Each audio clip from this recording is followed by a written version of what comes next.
Geopolitics and Empire is joined by Sean Stone, filmmaker, media host, author, actor, poet, speaker, and above all, truth seeker and spiritual activist. I used to love seeing him on Conspiracy Theory with Jesse Ventura, Buzzsaw, and Watching the Hawks. He's author of New World Order, A Strategy of Imperialism. He's directed A Century of War, and his newest documentary series is Best Kept Secret, which deals with human trafficking, pedophilia, and satanic politics. You can get it on Vimeo via his site, seanstone.info. It's good to be talking to you, Sean.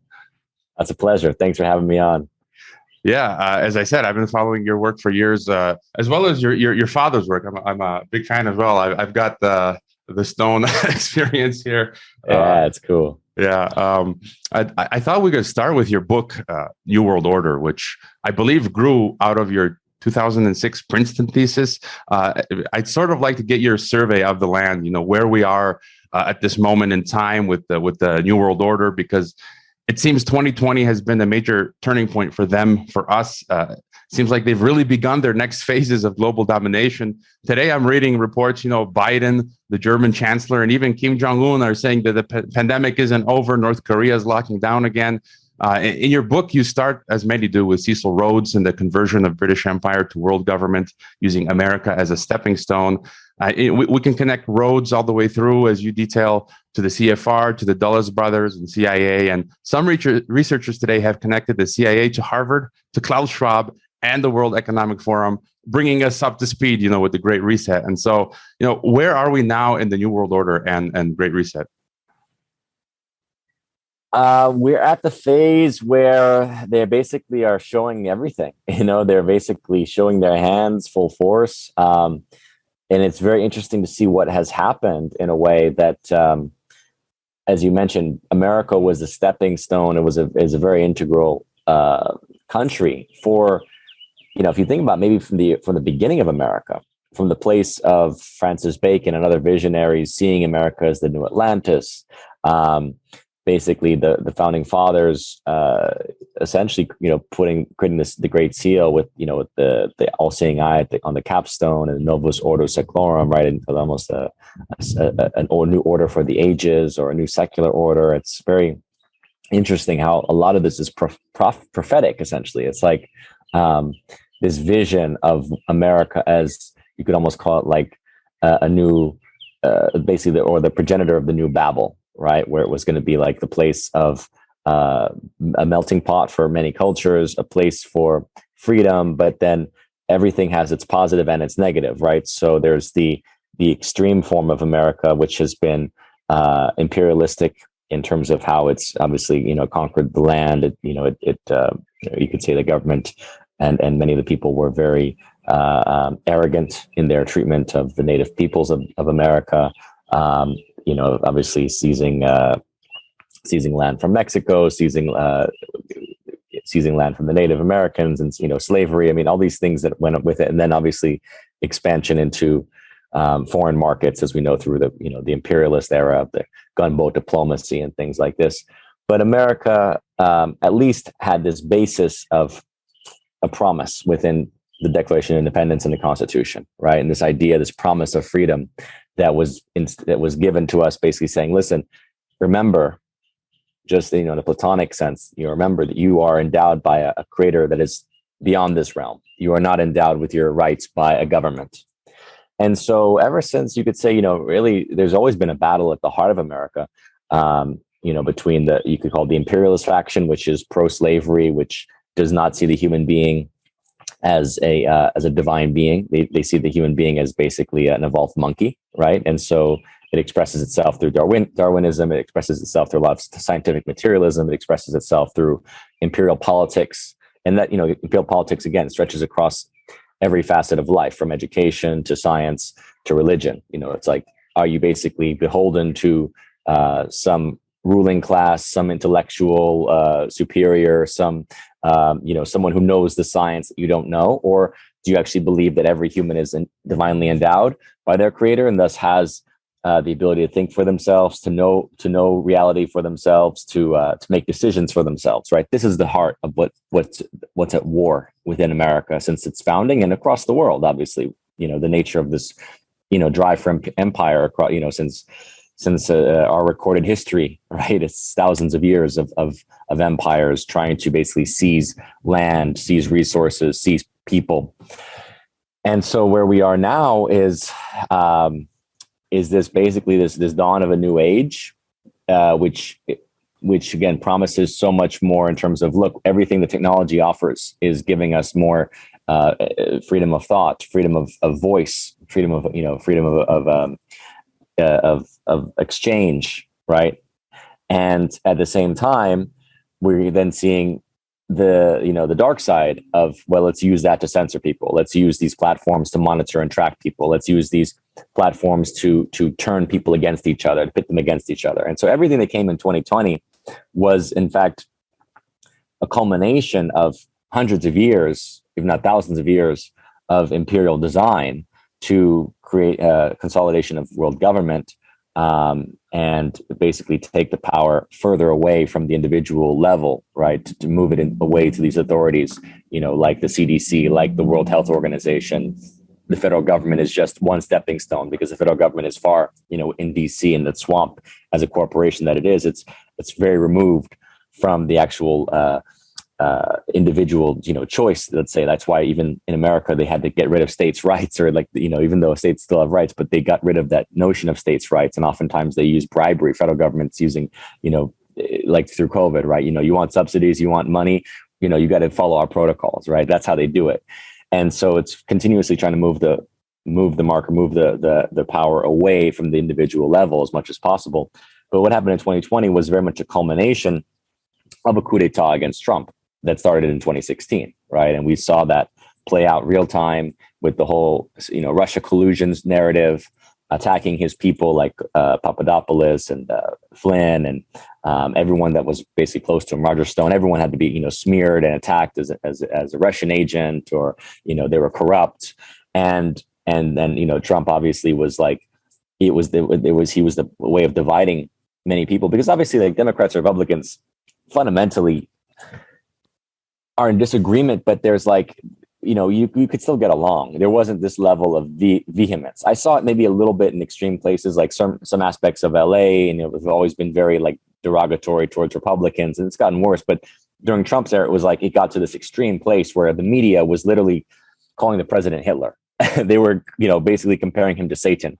I mean, you've never seen such disrespect for an American president by the media ever in history. So it was a very overt way of dividing people, such that it was like Trump was the devil, and anything that he said was a lie, and everything that he did was wrong and evil. And so you basically had this division that was created in America that in 2020 was put into like full throttle through the pandemic and the plandemic, in this way of really just psychologically driving this wedge through the American population to turn each other, oh, you're not wearing a mask, you're a Trumper, oh, you're not getting vaccinated, you must stay out of my, you can't work anymore. I mean, this is like Nazism, right? But it was all predicated in this way that they created antagonism between people based on your political stance, right? Or your perspective on, on certain things around, are you are you in favor of the globalization process? Oh no, you want to bring the economy back home, you're white supremacist. I mean, all this stuff was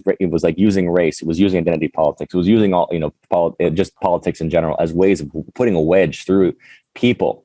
And so everything that plays out from 2020 to now basically has been very much an elaboration on that. But thankfully, I think that in many ways where we are now is a much healthier place, because I think a lot of people started to see through the illusion. A lot of people started to see through the lies that were perpetuated by the media, and had been, obviously the media has been lying forever, but it became very clear because of the way that they smeared Trump, and then perpetuated the same narrative of how they smeared Trump with how they smeared, anyone who questioned the COVID narrative, the masks, the vaccine, the necessity of vaccines, all this. People were being smeared the same way that the media smeared Trump. So all of a sudden it became very clear, wow, if you're going to, attack half the American population and you're the so-called elite, you have a problem. So it's really an interesting moment where I think the New World Order is like showing its full force, all its hand. It's like, hey, we're all for globalization. We're shutting down oil. We're going to spike the gas prices. We're going to create huge issues when it comes to you name it, supply chain. I mean, all these kind of things that they're creating, basically artificial scarcity, artificial fear. And a lot of people are kind of seeing through it going, we get your game. And we don't want to play that game anymore. So I think there's enough of us now that even if it's not the majority, it's still enough, even if it's only 1/3 to 1/2, which is where it feels to me, that's still enough people saying no, that it makes it very difficult for the New World Order to do what it wants to do, which is ultimately just take control of the population from the global governance perspective down to the genetic level of being able to manipulate you at literally not just your smartphone, but literally at the genetic level of, what your biochemistry looks like and what goes into your body, and, you name it. Like that's where I think that they're trying to head it. And I think there's enough people saying no that it's going to be very difficult for them to fulfill that dream. A message from our sponsors. It seems we're headed for economic collapse, a dystopian social credit system, even another world war. As a longtime expat myself, I've secured multiple passports, getaway locations, foreign financial accounts, and escaped to the sunnier shores of Mexico. Mikhail Thorup of the Expat Money Show can help you do the same and become Great Reset proof. He's hosting the Expat Money Summit with 30-plus experts that'll help you reclaim your freedom in a time of upheaval and uncertainty by moving your life, business, and wealth offshore. Themes include securing your Plan B safe haven, offshore banking, decentralized finance, second passports, and much more. Protect yourself and secure a new life abroad. Register now for free at expatmoneysummit.com, or don't, and enjoy eating bug burgers in your smart city. If you do find yourself stuck in a smart city, the Nomos app will help you survive COVID-1984 and the Great Reset. Nomos is a time bank that can be used by communities anywhere in the world. You just need to talk people into using it. I've spoken to the developer who is passionate about creating solutions for surviving and thriving in the apocalypse. Nomos is available in English and Spanish, so hurry and visit nomos.net before they roll out the cashless society and put you in the algorithm ghetto. And don't forget to fund Geopolitics and Empire. You can leave a donation, except on Patreon or PayPal, which have banned us, book a consultation, or become a member. You mentioned Nazism, and since 2020, I've been saying this is what we're seeing is the same dark forces of the 1930s rearing their heads again. This Nazism, this eugenics. You can see behind me, I even bought on eBay 1938 Nazi Achternpass right there, just to make the point. Bring it with me here when they. For a brief moment, in some places here in Mexico, they had vaccine certificates. So I would agree. You sound optimistic. So are you optimistic that we'll be able to, at least in this round, stave off some of this push for New World Order? I'm optimistic because I don't see the system as being able to really prevail. I don't think that the New World Order system, has the energy behind it. I don't think that it has the... I think that their economy is shot. I think that when you run an economy based on scarcity, it will fundamentally lead to such an imbalance that it will ultimately collapse upon itself. You see, so the idea of scarcity is just not the nature of humanity. I mean, we're brought into this world to be abundant and to share in the abundance of what is nature. It's abundant. It's it's rich. I mean, everything has its role to play, and does not really does not want, when it comes to, shelter and food and access, the ability to create. I mean, these are basic fundamental things that too many people have been deprived of, that this order can't prevail this way. I mean, and it's not just a question of, moving money from the rich to the poor. I mean, it's fundamentally the system itself is built is in a total imbalance of priorities for the perpetuation of life. So I don't really see it. I don't see it persisting. And I don't think they know how to prevail either, because they know that their system is so warped that they're trying to, say, well, what do we do with, if we make everything mechanized and AI basically, what do we do with the humans? Well, we got to get rid of them. We got to chip them and roboticize them and kind of just feed them the scraps or something. I mean, they kind of don't know what to do, because their conception of the economy is it's predicated in a few people having so much control over, basically you name it, the instruments of production, the outlets. It's like they've squeezed too many people out. So I think that there's going to be this huge revolution, because not in a sense of taking to the streets and killing, but like economic revolution. I think cryptocurrency is already showing us where this is going. NFT is also showing us like currency is just energy. Where you have energy, you should be able to, to create. You shouldn't have to go through so many hurdles, as of how many artists are out here, how many creatives, how many entrepreneurs are out here can't get access to, to capital because why? Because it's, basically puts them into either like huge debt, or they don't have the credit line, or, you name it, right? They don't have the access to outlets because everything is globalized. What happened with globalization was it made it very difficult to compete, as we saw, right? It was like, once you have your supply chain set up in China or Vietnam or some other country, that you have to have access to shipping, you have to have access to huge costs to get your things from there to market. Now it's easy when you're a Walmart or some other mass major corporation, but when you're an entrepreneur, like you have to kind of go local, right? Find your local markets. And so maybe what's going to happen is you're going to see more of a shift to local economics, even in the sense of services being direct. It doesn't matter. Like you can have a service that is virtual. You can have, and you can also, again, connect to community. You can be, a global citizen. But fundamentally, I just think that there's too much of an imbalance within this economic modality that has seen literally a handful of people get more wealth than half the planet, where less than 1% of America now has more wealth than the entire middle class. I mean, this has been only a couple decades in the making. It's really been 50 years, I guess you could say, in the making, since they really started shutting down our industries and our infrastructure, as we talked about in Century of War. But again, it's just like, you can't ultimately live with Amazon dropping packages to your home where you can't really go anywhere. All the local stores have shut down and you're just living in your virtual space. I mean, this is not the future for this planet. This planet is too abundant. There's too much color and richness and creativity. I don't see humans as just a bunch of zombies. That's the imperial modality. They just see humans as a bunch of idiots that basically will just do that, sit there. Like that's their perception of humanity. It's like Wall-E. They think humans are just a bunch of fat idiots that will sit there and accept whatever they're fed. I don't see that. I see the human spirit is so powerful it has overthrown every empire that they try to throw at us. Yeah, I'm saddened here in Mexico by how much the populists have gotten on with this digital revolution. Amazon, it's big in US, maybe in other parts of the world, but you would think at least in Mexico we'd be doing things more locally. But maybe because I live in the second biggest city here in Mexico, I see Amazon boxes strewn throughout the neighborhood.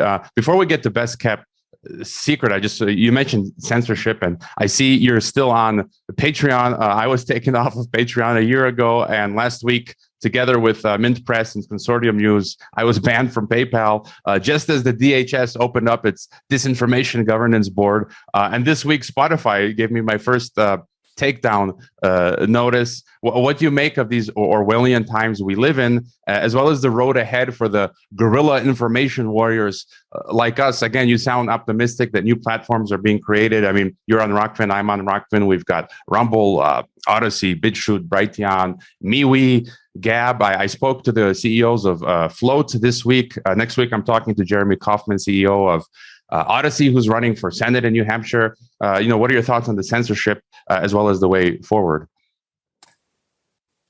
Again, the censorship can't work because it's just against human nature. So I guess what I'm saying is that I just see it like there's human nature, and our human nature is not in the mind. The mind has actually been a great trickster. It's been a way of manipulating so many people, but it's actually our hearts, right? And the way that the children behave in the world. And so humans have an innate sense of fairness. Humans have an innate sense of love and curiosity. And so as much as they've done to manipulate the minds, and obviously Best Kept Secret gets into this, they manipulate the minds, they manipulate our nervous systems with trauma. They manipulate, our conception of the way the world should be. And, everyone, people believing now it's like, oh yeah, we should give our power to these global government organizations or whatnot. They know better. We should all, get chipped and go into this, this Apple, Apple computer in your head or whatever they're going to, put into your body, into your brains, I think that as much as they try to do this, I still believe that the human spirit, the human nature, is going to prevail, because even if it's a minority of us, all you need is a strong vanguard as we know from every revolution, and again, I mean, yeah, you can argue that a lot of these revolutions were financed from some of the same Illuminati, but the Illuminati is not all dark. There are definitely Illuminati who understand, like who can see that there's cycles of history, and they're tuning in. So there's those that are like truly like dark satanic Luciferians who I would say are worshiping the AI, which is really where this is all going, right? The idea of us merging with an AI, being basically controlled by an AI. That's the Lucifer figure. That's basically the adversary, the satanic adversary of us. That's basically trying to control us. But I think at the other level, there, the Illuminati are those that are like, have understood that there are certain things that have to occur throughout history as benchmarks for stressor points, in a way, for the awakening of the human. And so it's like the human has to sometimes, unfortunately, we are beings that have to feel things to respond. We have to be put into pressure and stress to make decisions.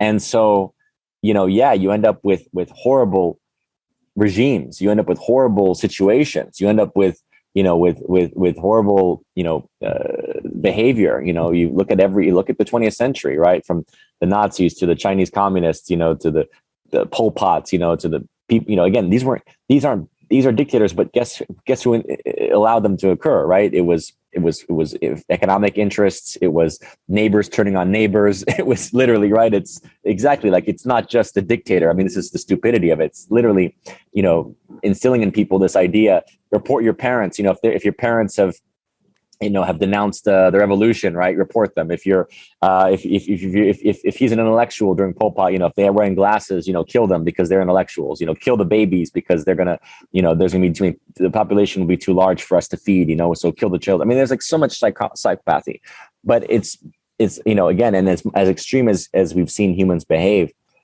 I still believe in the human nature that we are getting back to, which is fundamentally a balance, which is a way of being that's in balance with nature, with our hearts, with our universe. And so all these extremes will ultimately move us into a new phase of being in the world that hopefully is more holistic, more aware, more compassionate.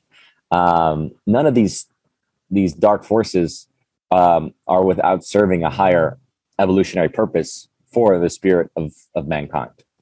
So good. That's some optimism. A lot of listeners know that I'm at times very pessimistic and cynical, and it's good for you to give us a burst of optimism. But again, to look at some other dark topics, your new series, Best Kept Secret, that's on Vimeo. I've purchased it, and I encourage people to go and purchase it. It's only $5. I think it's 6 episodes. And thanks for allowing the download option. I always prefer to download the videos rather than stream them. I've only seen the first episode so far. It's frightening. I haven't spent much time researching the angle of the human trafficking, pedophilia, and satanic politics side of the New World Order, because it's depressing. The information is hard to come by, and I've focused a lot on geopolitics and the aspects of world government, especially. But you pull together clips and info that just freaked me out. Tell us about Best Kept Secret and what's going on there. Sure. Well, when you say focusing on geopolitics and world government, inevitably takes you to books like Dope Inc., right, where you realize that a lot of our financial institutions, which are essentially are very connected to our governments, right, are able to operate because of how much black money, or black, really, like how do you say, the black economy, right, that the underbelly, let's say, of mafia type of stuff, right, drugs, arms, gold, trafficking, like diamonds, things like this, right?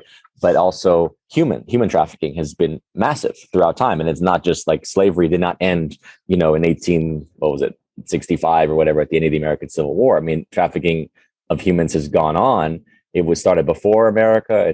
It's gone on to this day, to the present day. There's arguably more humans trafficked than ever in history, and you're talking about billions and billions of dollars in that economy. So it's integral to the geopolitical structure of things, right? And again, how much the illicit economy feeds into our regular economy because of the financial system and money laundering, obviously, then, that then allows things to, be made based on, these cash businesses like drugs and humans and other things. So, yeah, I mean, to me, it's like human trafficking is an important thing to look at and to be aware of, but a secret about how humans are enslaved. And it's human trafficking, but it's also psychological, mind control, manipulation of the minds, of our reality, what we think is real. Drugs, obviously, drugs of the MK Ultra experiments were one aspect, but we know our governments have been involved with drug trafficking, because obviously it's a powerful way of getting people under control, is illicit drugs and legal drugs. Big pharma, big pharma is in America. It's like half the population or so is on is on some kind of drugs. So these are chemical ways of doing it. There's also the transhuman agenda, which is, again, getting control of the human body at the biochemical level. And again, the satanic point of view is that humans are not divinely endowed with spirit. They're just mechanistic, ones and zeros, basically, or like their DNA is just switching on and off. And if you can inject mRNA into them, you can recode them. I mean, that's very much their psychology. So there's that aspect to the docuseries. There's the compromising of politicians and business people. Epstein is sort of an example of that. And then there's a spiritual war, which is, again, like going to the next level beyond the physical domain. This spiritual war that's ancient, right? That a lot of the mystical traditions and religious traditions talk about, which is, what is this dark opposing force? The satanic force. What is it? Why is it feeding on us, not just energetically, but also the blood drinking, because adrenochrome, as we've learned, is not just a drug. At one level, they say it's a drug, based on human sacrifice, basically blood from children, but the adrenochrome could be a drug. It could be a stimulant, but it also might be, used by some genetic variant, what people call like, the reptilians, for example, like as an expression of, does that have to do with the DNA, the Rh negative, for example, like our Rh negative more connected to reptilian blood? I mean, we know we're all evolved reptilians at some level. We have the reptilian brain. When we're little babies in the womb, it's like we basically have the potential to grow tails, but we're basically an evolved form of reptile. So it's very interesting. The reptilian conversation comes up with a lot of, whether it's people's visions during alien abductions, or just the ancient writings about the dragons and the serpents, the Nagas, the wise serpents. The archons are described as dragons in the texts of the Gnostics.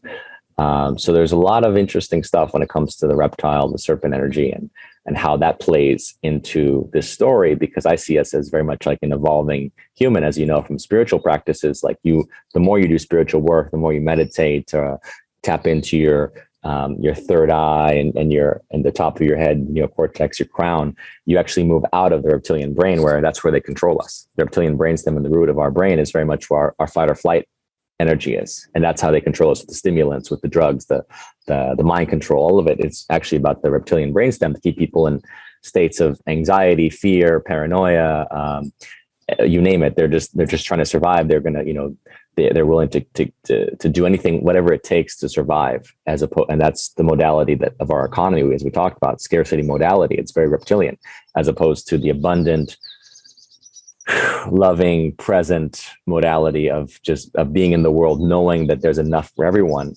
That's much more of where humans are supposed to be evolving to, and that's really the top of our heads, the brains, the neocortex, the frontal lobe area.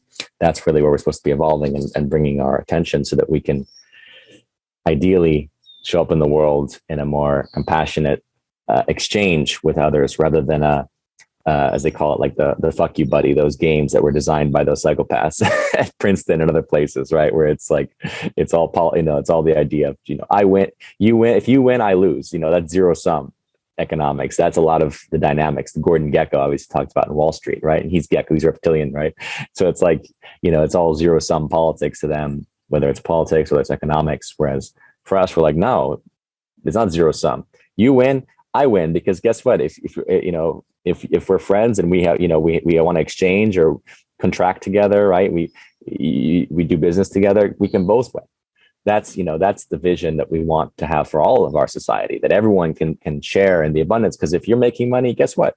You can buy my video, and then I can, then I can contribute to, to your economy in a different way. So it's like all these things will ultimately, it all cycles back if we allow the cycle to flow, as opposed to being cut off by these artificial middlemen and others that basically are, the gatekeepers, who's printing the money, who's controlling the money as a block, who's telling you, you name it, right? You can't create this. Well, why not? I mean, there's a market for it. There's, there's people that want to see it. There's you name it, like, there's people that want to experience it, people that want to work for me. Why can't I, what prevents you from giving me the money? Or why shouldn't I just be able to, my energy attract, which is actually a lot of our theoretical economy would just be based on energy, right? Everyone should come into this world endowed with certain amounts of money based on your energy. Okay, where are you going to put it? I do this test all the time with people. If you had $10 million, where would you put it? You can ask 10 people. It's not like everyone's going to go and buy a Bugatti and a champagne. No, everyone's going to spend that differently. So we got to get rid of this idea that, like, oh, people shouldn't have money because, they're all going to just be lazy and sit at home and order Amazon. No, not at all. People are still going to live their lives, and they're going to create different things. They're going to spend it in different ways. They're going to empower others in different ways. They're going to, invest it in different ways. That's the whole point. Every one of us comes here with a different perspective, because we're each of us an expression of the divine. That's the humanist perspective, not the imperial modality where everyone is just basically a slave of their base senses, and they just want to be lazy and basically watch porn all day and order Amazon and and basically if everyone had money, they'd all be buying the same car and the same champagne, and like that's a very lazy perspective of humanity as far as I'm concerned. We can hear the birds chirping in your background. It's a fitting soundtrack, given the theme that you're discussing. And so getting back then to Best Kept Secret, I thought, I watched it, the first episode this week, and I was having a conversation with one of my guests on my TNT radio program. And we were talking about the Ukraine Lend-Lease bill. And, one politician, I guess I won't name him, but I'm a huge fan of his. And he usually votes, in the good direction. And this time he voted for this thing. And that made me think of your first episode, where it really makes you sort of understand why really no politician in Washington or in our local states, or very few, are really kicking against the pricks. Even some of the politicians, as I said, that we think are good and brave at times, sometimes vote in favor of the deep state on many bills. And in Best Kept Secret, you show how there's this occult network that's embedded in the power structure, and it seems to compromise many politicians by, I guess, getting them to do lewd and illegal things with children, or perhaps in satanic rituals. Maybe they drug some of these upcoming politicians, whatever the case. They videotape them and in these compromising situations, and I'm sure that they can use it then for blackmail and get them to do whatever they want. Or in some cases, they just outright threaten politicians, kill them often. And what are your thoughts on this system of control that's behind the scenes, that's used to manipulate the overt political system that we see? Oh, sure. I mean, but think about how difficult it is to even get into, to be on the ballot for, one of the parties, Republican or Democrat. Like I saw recently this guy, Robbie Starbuck, who, I appreciate a lot of what he's posting on Instagram. And like I heard, like he's trying to sue the Republicans, I think in Tennessee, because they're trying to keep him off the ballot. Right. And you're like, so think about how corrupt it is that, even we saw with Hillary's thing, right, where in 2016, all these leaks about Russiagate they were trying to say it was about Russia. Well, it wasn't about Russia. It was about the fact that Hillary was basically controlling the DNC to make sure that, Bernie wasn't going to get the nod from them. And that was the corruption. And rather than focusing on that, they want everyone to focus on, oh, how dare Russia leak this? Well, there was no evidence that Russia leaked it. It seemed to be an internal thing. And, Assange may have played a role. But the point is that, the leak was about something that was demonstrably corrupt, and rather than letting people focus on the corruption, they tried to, focus away. Don't look at the corruption. Look over there. Look at those bad Russians. They tried to expose our corruption. How dare they? Think about how silly it is. So, yeah, I mean, these parties are very corrupt. Obviously, I look at it like, there are maybe some decent people in the political system. I don't really expect much of them because you have to again imagine that, so who, as you'll see in the docuseries, like who is drawn to these kind of political power is oftentimes sociopaths, oftentimes people that are really charismatic, like movie star types, right? Not most movie stars are not sociopaths, but like there are a lot of sociopaths who have that quality, that charm, and they, they're lawyers, and they're businessmen, they're politicians, right? And they're really just like empty vessels for whatever the command structure says. And a lot of it, I think, is Masonic. If you think about how the legal system has been created, for example, and the fact that, look, if you think about, if most of the politicians are lawyers, right? And the legal system itself is basically a rigged game, right? If you're in with the bar, you basically are in a club that regulates itself. And as we've come to learn over time, basically our legal system is predicated on maritime law. It's mostly commercial law, right? That's how they get you. Everything is about commerce. So everyone has a price at that point.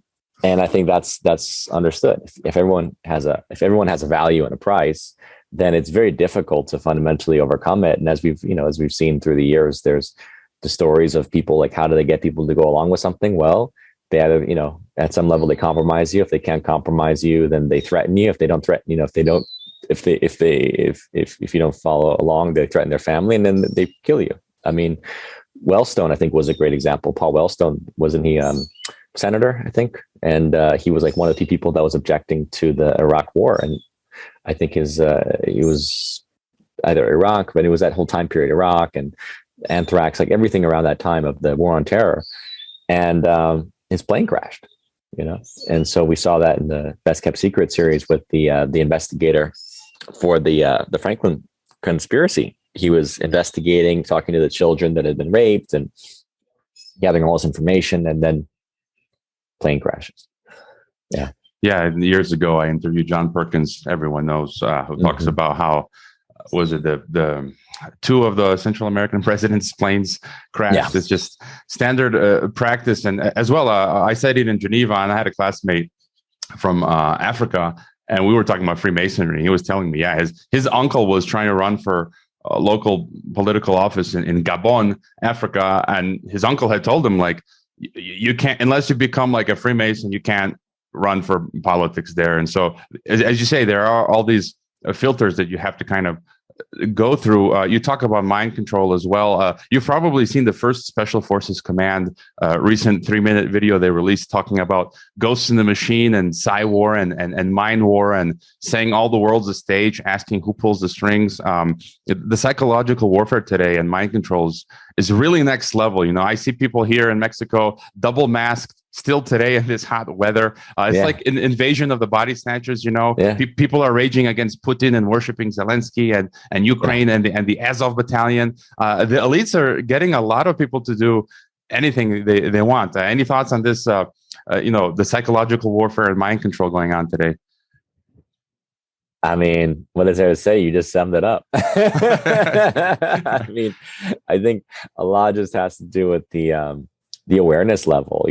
A lot of people, they're checked out, and so I don't know what their future is going to look like, but I don't believe it will be very favorable for them, because they basically they haven't passed the tests, you see. So I see a lot of it like these are sort of tests of where your consciousness is, what's your awareness. Are you basically someone that just obeys?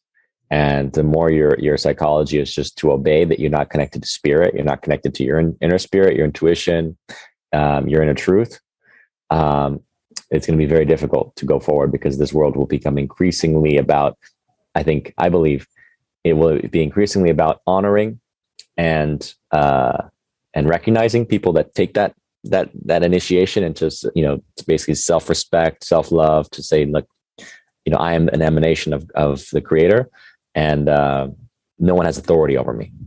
I can agree to certain I can make agreements. I can make agreements with others, with society, but no one has authority and power over me. No, because every man is created equal. So if you basically take that and instill yourself with that, I believe that the future is going to be much brighter for those than those who are just sort of compliant to whatever is told to them and dictated to them, then that's not the path forward for this time period. Mm-hmm. That's a path of a robot, basically, and that's where I see this going. My dad frequently admonishes me for going off the reservation, for going too far into Cucamonga land, beyond the Overton window, into conspiracy territory. I can imagine your father doing the same. What does he think about your work, or do you get people telling you to chill out sometimes? Do I get that, or? Yeah, I mean, you cover a plethora of topics, and you often go, far, which is great. Like in the research, and the people sometimes say, you've gone too far beyond the Overton window. Doesn't really matter to me because I'm like, who am I here to teach? I'm here teaching myself. What am I here to learn? I'm here to learn my soul's lessons. What am I here to empower? I'm here to empower my being. So I follow my intuition, and I go where I'm curious and what I'm learning. And then at a certain point, I just kind of like get bored. I'm like, okay, you know what? I get it. Moving on. That's why I don't really, how do you say? I've never been like stable with just like, oh, I'm just going to be an interview guy. I'm just going to have my buzzsaw show. Like, I get bored with this stuff because I see it and it's like, okay, I get it. I know what's going on. I want to live my life. I want to live my life. I want to be, and I get curious about things or I'm learning, I'm like, I dive into it. I like to share, what I create. But yeah, it's like, that's what I'm saying. Like, this is your reality. Everyone has to own that. Everyone has to understand that it's their own reality. If you don't take ownership of it, then someone else will. That's when the parasites show up. That's when these totalitarian states are formed, because people aren't taking ownership and saying, man, who are you? Who are you to tell me what to do? Who are you to tell me what, where I should go, what I should think? Who are you? What gives you that power? What gives you that authority? My authority comes from God, because I know I'm created in God's image. Everyone started to own their self-worth. And that's actually why, I just created this Art of Success course. The next phase for me was creating a workshop after Best Kept Secret, because you'll see where Best Kept Secret goes is about activating us as humans. We got to activate, man. We got to step into our power. We got to speak with our hearts, because our hearts have spirit in them. The robot doesn't. The robot just follows orders. That's not human nature. I like your optimism. It's contagious, although I still have one kind of concern: the imminent threat that I view with these digital IDs and vaccine passports, and them trying to attempt the social credit system. I kind of see it spreading to many countries. In my former home of Kazakhstan, they've got that app forcing you to scan QR codes, and they've they've tried it here in Mexico. And I feel like they're still advancing with this, that they're going to force us to use this digital passport with QR code where you won't be able to do anything without it. That's just my feeling. I don't know if you have your thoughts on that, or you sound generally you're optimistic, but if you feel there's any kind of imminent threat that we should be watching out for. Okay. So, of course you should pay attention to that. So I would always say, okay, so does Bill Gates have one, or is he telling me to get one? I want to see Bill Gates' QR code. I want to see Elon Musk's QR code. I want a society that's a blockchain where it's transparent. So you can't just say, well, we're making everyone else do it and, pretending we do it. No, I want a blockchain system where I can see, okay, where's Bill Gates' pass? Oh, he's flying on his private jet. He doesn't need one. So what I need one. That's my mentality, man. There's no one supreme. There's no one superior to me in my world. And too many people have been living with that psychology because they've been living in the shadow of empire for so long, unfortunately, that they don't know their own worth. Most people they don't. That's why they worship movie stars. So they look up to politicians and doctors or whatever, lawyers. They're like, oh, wow, it's impressive. It doesn't impress me. No one should be higher in your psychology than you. You can appreciate people. You can respect anyone, but in your psychology, no one is higher than you. And yet we've been trained to think that way. Like we are less than. Oh, he's more schooled than I am. Oh, he's what, he knows more. He's smarter than I am. Doesn't impress me. Yeah, I feel the same. When I was in Geneva, at the School of Diplomacy, I was around these some fancy elites, diplomats and all these people. A lot of them wanted you to kiss their butts, and I was like, I ain't having none of it. I don't care who you are. I had the same attitude as you. And, just speaking of movie stars, I used to be a huge U2 fan. I've seen them play 10 times everywhere from Rome and Milan to my native city of Chicago. And we've seen Bono and The Edge now playing for Ukraine. And it just made me lose. I mean, before that, I've lost a lot of respect for them hanging out with the Clintons and Bush and all these people. But yeah, it's they're just bad. Their best friend, Jeffrey Sachs. Look at this guy. This guy's an economic terrorist, Jeffrey Sachs. He was involved with the looting of Russia. I mean, a lot of this stuff goes back to the 90s when they were looting Russia.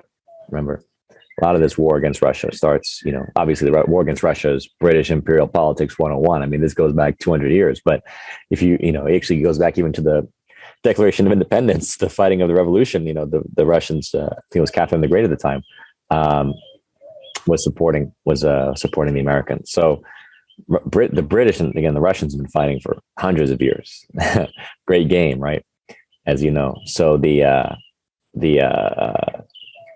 various people like who are coming out now with Ukraine. I mean, look at them. A lot of them have been were part of either the Cold War propaganda or in the 90s. The looting of Russia and very much trying to see Russia broken apart, destabilized, weakened economically, spiritually. And I think Russia now is at the vanguard of the rising of this alternative to the New World Order, which is going to be a breaking of the one world currency system, a breaking of you name it, like whether it's SWIFT and the petrodollar, the governance idea, like being one world government. No, I think it's going to fracture now into a multipolar world, which is great. Yeah, I was going to ask you. I mean, I know your father did a great documentary, Ukraine on Fire. I saw you recently interviewed Alexander Dugin, which people can watch if they subscribe to your Patreon or on Rockfin. So you don't think we're headed for a thermonuclear war? No, I don't. I don't get excited about that stuff. Like, because again, I've having done the buzzsaw for for a few years, and obviously paid attention to a lot of the conspiracies. There are real conspiracies behind the scenes, and then there's I mean, remember, we got really excited in the last decade about any number of conflicts, and even Syria. Syria could have escalated to that kind of conflict, right? Because Russia was the bad guy supporting Assad, right? I just don't feel that way. I don't feel that fear. I don't feel that negativity. I feel like, no, that's not my reality. And so I don't believe my reality is not one of a nuclear holocaust for this planet. Yeah, that's good news. I hope that it doesn't happen. Any other issue you wanted to bring up or final thought for us? No, I mean, whatever, anything else you want to touch upon. It's been fun talking. Yeah, I mean, you do great work, and I feel the same as you. Like sometimes I wonder, I want to get back into nature. Sometimes I get tired of geopolitics and empire, or even I've got this new TNT daily live program, and it's just like you. It's fun. I keep doing it, but when it stops being fun, I will stop doing it. What are the best places for people to find you? I know you got SeanStone.info. They can get to your Patreon. They can buy Best Kept Secret. They can get your book. And if you have any upcoming projects as well. Sure. The Art of Success workshop online is the most recent thing I put out. And again, that's all through my website. I think it's easier, SeanStone.info, because people can go to my social media through that way, whatever platforms they use. They can connect there. And yeah, it just feels like a good sort of hub that, my website is like, it's a secure place that they can explore. For now, before until the DHS takes it down. Hopefully they don't, the last resorts that we have, last lines of defense, are podcasts and our websites. So we'll see how long that lasts. And it's been great chatting. Everyone do go to SeanStone.info, get the book, Best Kept Secret on Vimeo. The workshop, I haven't seen. I'm going to have to check that out. And they can subscribe on Patreon and Rockfin as well. And thanks for being on Geopolitics and Empire. It's a pleasure. Thank you. I hope you enjoyed this Geopolitics and Empire podcast. The website is geopoliticsandempire.com, and I encourage you to sign up for the free email list that goes out with each podcast and every weekend with a collection of news headlines. The newsletter and website are our last lines of defense. We're being censored and deplatformed. It's nearly impossible to find Geopolitics and Empire on the Google search engine. We've been blacklisted. YouTube frequently takes down our videos with strikes. Facebook restricts our page. Reddit and Twitter take down posts. And after the Associated Press mentioned Geopolitics and Empire in a 2021 article co-written with NATO, our Patreon account was terminated. Vimeo also terminated our Pro account. The best free way to help Geopolitics and Empire is to leave a review on Apple Podcasts or elsewhere and subscribe to all of our media channels. You can find the video broadcast now on 5 platforms: Odyssey, Rockfin, Rumble, BitChute, and Brighteon. You can find the audio broadcast on the podcast ecosystem: SoundCloud, Apple, Spotify, and so on. My current favorite social media channels are Twitter and Telegram, but you can also find us on Gab, MeWe, Minds, Float, VK, Instagram, Facebook, and LinkedIn. Finally, Geopolitics and Empire is in dire need of funding to continue. You can leave a donation, purchase a consultation with the host, or become a member to receive additional benefits. We also produce a weekly broadcast called Dissident Thinker for members and Rockfin subscribers only. We will continue to fight the good fight come hell or high water. Thank you for listening.